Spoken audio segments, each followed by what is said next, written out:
পাবে বালির মানুষ? বালির মানুষ আজকে এই যে বালি ফেরিঘাটের যে উদ্বোধন হলো, আমাদের ট্রান্সপোর্ট মিনিস্টার মাননীয় অর্জুন সিংজি উনি আজকে উদ্বোধন করলেন। 10টা ফেরিঘাটের আজকে উদ্বোধন হলো। এতে মানুষ প্রচুর লাভ পাবেন। আমাদের গঙ্গার এই যদি এই পার থেকে ওই পার যাওয়া বা যেটা বিশিষ্ট প্লেস আছে আমাদের এখানে, সমস্ত জায়গায় মানুষের সুবিধা পাবেন, সময় বাঁচবে।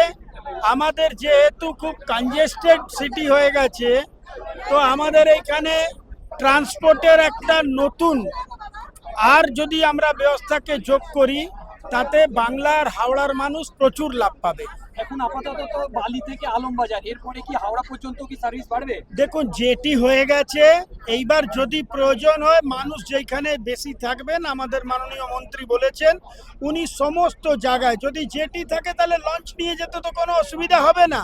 এইবার আমাদের এখানে দক্ষিণেশ্বর থেকে যে লঞ্চগুলো যাবে তার স্টপেজ যদি এইখানে হয় তো এইখানেও হবে।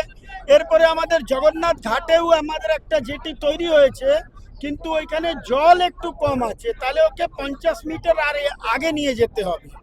ওই কাজটাও 3 মাসের মধ্যে হয়ে যাবে, তাহলে আমাদের এখানে জগন্নাথ ঘাটটাও আমরা চালু করে দিতে পারবো। সেটা আমি ট্রান্সপোর্ট মিনিস্ট্রিতে গেছিলাম, মাননীয় মন্ত্রীর সঙ্গে আমার কথা হয়েছিল, উনি একটা টিম পাঠিয়েছিলেন।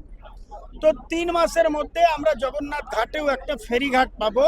আর যদি ঘাট থাকে তাহলে তো লঞ্চ প্রচুর আমরা পাবো। এইটার জন্যে যে দেখুন, প্রত্যেকটা সরকার যারা পশ্চিমবাংলায় আছে বা আমাদের দেশে অনেক প্রধানমন্ত্রী হয়েছে, প্রত্যেকটা প্রধানমন্ত্রী দেশকে এক পা এগিয়ে নিয়ে গেছে। সেই ক্রমে আজকে এখানে আমাদের বিজেপির সরকার কিছু কাজ হয়েছিল, কিছু কাজ হয়নি, সেটা দ্রুত গতিতে 2 মাসের মধ্যে কাজগুলো সম্পূর্ণ করে আজকে এই আমরা উদ্বোধন করে দিয়েছি। তো মানুষের সুবিধার জন্য এই কাজগুলো করতে হবে।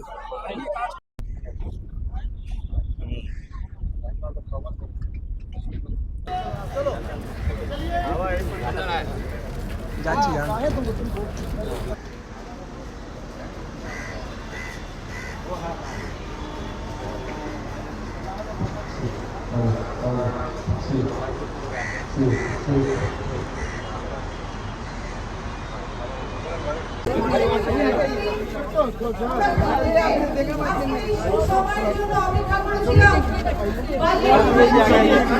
হাত হাত নিচে।